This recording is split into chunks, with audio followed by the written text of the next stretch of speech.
پہلی دفعہ صحابی نے بھی, نبی نے بھی انکار کیا, صحابی نے بھی انکار کر دیا. دوبارہ مسئلہ ہوا. کچھ دنوں کے بعد وہ صحابی دوبارہ عرض کرتے ہیں, یا رسول اللہ آپ کی دعوت ہے, میرے گھر آ کے کھانا کھا لیں. آپ نے فرمایا عائشہ کو بھی بلاؤ گے تو آؤں گا. دوبارہ ہوئی. صحابی نے فرمایا نہیں, گنجائش کتنے کی ہے, آپ آ جائیں. فرمایا نہیں, انکار کر دیا نا دعوت کا, نہیں آ رہا بھائی. پھر تیسری مرتبہ دعوت کی انہوں نے, یا رسول اللہ آپ کی دعوت. فرمایا عائشہ کو بھی بلاؤ. فرمائے لے آئیں. اب کتنے کی گنجائش ہے بھائی, لے آیا. تو وہ دور تھا بے تکلفی کا, لوگ گن پوائنٹ پہ مسلط نہیں ہو جاتے تھے. اب جو دور ہے نا وہ عجیب سا حساب کتاب ہے کہ نہ جینے دو, نہ جیو نہ جینے دو.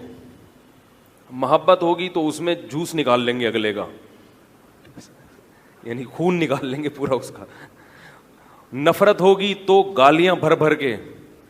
یوٹیوب پہ میں دیکھتا ہوں نا, کوئی بیان میرا کسی کو پسند نہیں آیا تو گالیاں ماشاءاللہ ٹکا کے ہوتی ہیں. بھائی نفرت بھی اعتدال سے کرو, محبت بھی اعتدال سے. نفرت کی بھی کچھ حدود ہونی چاہیے کہ ہم نے کوئی کفر تو نہیں بک دیا, ہم نے کوئی خدا نخواستہ ختم نبوت کا تو انکار نہیں کر رہے ہیں. کوئی چیزوں میں آپ سے اختلاف کر لیا تو اس میں اتنا زیادہ جو ہے وہ غصے کی کیا ضرورت ہے.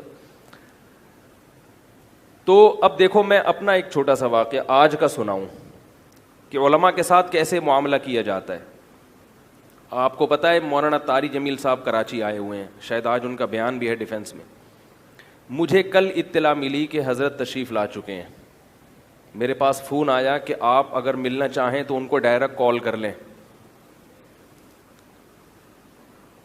میں نے ان کو ڈائریکٹ کال نہیں کی, اس لیے کہ معلوم نہیں ان کا کیا شیڈول ہے. میں ڈائریکٹ کال کروں گا تو مجھے ٹائم دے دیں گے, عین ممکن ہے ان کے پاس ملاقات کا ٹائم نہ ہو, کیونکہ وہ علماء کا بڑا اکرام کرتے ہیں. نہ چاہتے ہوئے بھی کہیں مجھے ٹائم بولو بھائی نہ دے دیں. جب براہ راست بات کروں گا تو ہو سکتا ہے وہ کہیں یار اب مولوی صاحب نے فون کیا تو آ جاؤ ملاقات کے لیے. منع کرنا ہر ایک کے لیے ممکن نہیں ہوتا. تو دل سے ان کے دل میں کیا ہے یہ ایسے پتہ نہیں چلے گا کہ وہ ان کے پاس ٹائم ہے بھی یا نہیں ہے. میں نے ان کے کسی شاگرد کو فون کیا جو ان کے ساتھ سفر میں تھے. فون کر کے کہا کہ آپ مولانا سے اپنے طور پہ, یہ نہیں بتانا کہ میرا فون آیا تھا, نام نہ لینا, اپنے طور پہ کہنا کہ اگر وہ ملنا چاہیں تو آپ کے پاس ٹائم ہے یا نہیں ہے. اگر وہ ملنا چاہیں تو ان کو میں اطلاع دے دوں. ان کو یہ نہیں بتانا کہ اطلاع ہو گئی ہے, یہ بھی نہیں بتانا کہ ان کی کال آئی تھی, تاکہ وہ دل کی خوشی سے اگر ان کے پاس ٹائم ہے, ان کے شیڈول اس کی اجازت دیتا ہے تو ٹھیک ہے, ورنہ ہمیں تو ہر دفعہ شوق ہے بھائی, ہمیں تو شوق ہے کہ وہ ہمیں اپنے ساتھ لے جائیں, اپنے گھر رکھ لیں. الحمدللہ اتنی عقیدت ہے, محبت ہے کہ بھائی ہمیں اپنے ساتھ ہی رکھ لیں گھر میں. کیا خیال ہے بھائی؟ تو ہم اپنی محبت تو نہیں دیکھیں گے نا, ہم ان کی سہولت دیکھیں گے پہلے. ہم سے خواہش پوچھو گے تو بھائی ہمیں گھر میں رکھ لیں آپ اپنے, تو ہم جائیں گے ہی نہیں.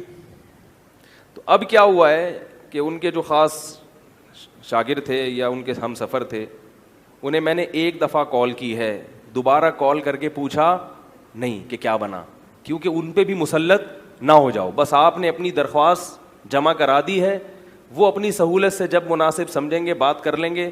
اگر ممکن ہے وہ مناسب نہ سمجھے تو ان کو بھی بات کرنے کی ضرورت نہیں ہے, کیونکہ عین ممکن ہے وہ خود یہ محسوس کر رہے ہو کہ یار ابھی بات کرنا مناسب نہیں ہے, مولانا کا شیڈول اتنا ٹف ہے کہ میں نے بات کی تو ٹائم دے دیں گے لیکن پریشان ہو جائیں گے. بس ایک دفعہ فون کیا اور چھوڑ دیا. کل سے اب تک دوبارہ میں نے کال نہیں کی. کسی اور کی کال آئی کہ مولانا کا شیڈول بہت ٹف ہے, ان کے اتنے اسفار ہیں, ڈیفنس بیان, پھر وہاں سے وہاں, پھر وہاں سے وہاں, پھر ابھی لندن جا رہے ہیں, کسی کو بھی ملاقات کا ٹائم بولو بھائی نہیں دے رہے. تو بس ٹھیک ہے, آرام سے بیٹھے ہوئے ہنسی خوشی زندگی گزار رہے ہیں, وہ بھی خوش. اور ورنہ کیا ہوگا کہ یار یہ پھر آ گیا تو پھلترو کی طرح چپکی گیا ہے. ایک مصیبت یار, تھوڑا سا فری کرا لیا تو اب ایلفی کی طرح چپک گیا ہے. تو بھائی خود بھی ہنسی خوشی زندگی گزارو, دوسروں کو بھی سہولت سے زندگی بولو بھائی گزارنا. کسی کے ہاں بھی جا رہے ہو, کسی کے ہاں بھی, اصول یہی ہے, کسی کے ہاں بھی جا رہے ہو تو بوجھ نہ بنو کسی کے اوپر, اس کی سہولت دیکھو. یہ آداب ہیں معاشرت کے, آپس کے رہن سہن کے, جس کا شریعت نے ہمیں حکم دیا ہے. سمجھ میں, علماء کی زیارت بہت بڑی عبادت ہے, بہت بڑی عبادت, لیکن ٹینشن دے کے نہ ہو. یہ بھی میں کہتا ہوں بہت بڑی غنیمت ہے کہ اس زمانے میں لوگوں کو علماء سے محبت ہے, مولویوں سے محبت ہے, ورنہ جو میڈیا نے محنت کی ہے نا, ایسی کھرچ کھرچ کے محبت دلوں سے نکالی ہے علماء کی. میں قدر کرتا ہوں ان لوگوں کی جو علماء سے محبت کرتے ہیں. تو محبت تو بہت اچھی چیز ہے, لیکن محبت کا اظہار کیسے کرنا ہے اور محبت کے اثرات کیا مرتب ہونے چاہیے, اس کا عام طور پہ پبلک کو پتہ نہیں ہوتا. مثل مشہور ہے کہ اندھی کے بچہ ہوا, چوم چوم کے مار دیا اس کو جان سے. اس ایک اندھی عورت کے بچہ ہوا تو نظر تو آ نہیں رہا تھا, ٹھیک ہے نا, اتنا گلا دبا دبا کے اس کو چوما, وہ سانس گھٹنے سے مری گیا بیچارہ. تو اب اگر ایک آدمی کہہ رہا ہے بھائی میرے پاس ٹائم نہیں ہے, میرے لیے بہت مشکل ہے, تو پیچھے نہیں پڑنا چاہیے. تو بیان کے لیے بہت زیادہ کسی کے پیچھے پڑنا, کھلانے کے لیے, اور یہ صرف میرے ساتھ معاملہ نہیں ہے, سب لوگوں کے ساتھ یہی شکایت ہے.